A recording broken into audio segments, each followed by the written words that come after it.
হ্যাঁ, আমি রাস্তা দিয়ে বেরিয়েছিলাম, বিদ্যুৎ যেভাবে চমকালো, আমি না প্রচণ্ড ভয়ে আছি। মানে মনে হলো যেন বিদ্যুৎ আমার সামনে না, আমি বিদ্যুতের সামনে চলে গেছি। একদিন সুযোগ পাই, আমি ওকে খুব চমকে দেবো। অফিস যাওয়ার জন্যই তো বেরোচ্ছিলাম, কিন্তু আমার ছাতাটা পুরো ভিজে গেছে। কী করে যে আসবো, মানে আর বুঝতেই পারছি না। দেখুন না, যদি অফিস থেকে একটু নৌকা ফৌকা ব্যবস্থা করে দেওয়া যায়, খুব সুবিধাই হয় তাহলে আর কি। চারিদিকে তো পুরো জল জমে গেছে। হ্যাঁ, অ্যানাকোন্ডা চলে এসছে।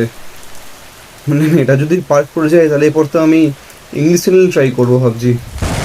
এই দেখুন বাজ পড়ছে, শুনছেন শুনছেন, এই দেখুন শুনুন শুনুন। গুরুম। না, মানে এটা আমি করলাম, বা এটার আগেরটা কিন্তু সিরিয়াসলি হয়েছিল। হ্যাঁ হ্যাঁ, কমে গেলে তো অবশ্যই যাব। যতক্ষণ না কমছে কোনো না কোনো অজুহাত খোঁজার চেষ্টা করছি না আসার আর কি। যা বৃষ্টি হচ্ছে মনে হচ্ছে 1 মাস বেরোতে পারবো না। বলছিলাম ওই টাকাটা পাঠিয়ে দেবেন, ওই যে নো ওয়ার্ক ফোনপে। হ্যাঁ, ও নো ওয়ার্ক নো পে। আচ্ছা, না না আপনি চিন্তা করবেন না, বৃষ্টিটা থামলেই বেরোচ্ছি। হ্যাঁ হ্যাঁ, প্রচণ্ড ভয় আছে, যদি থেমে যায় বাই চান্স যেতে হবে আবার।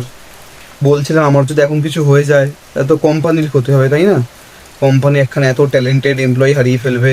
নিজের আমি চিন্তা করছি না, কোম্পানির জন্য ভেবে আর কি আমি আসছি না। ছুটিটাই থাক স্যার 1 মাস, দেখি তারপর যদি একটুখানি জল ফল কমে আমি নিশ্চয়ই আসবো। আপনি একটু দেখে নেবেন টাকাটা।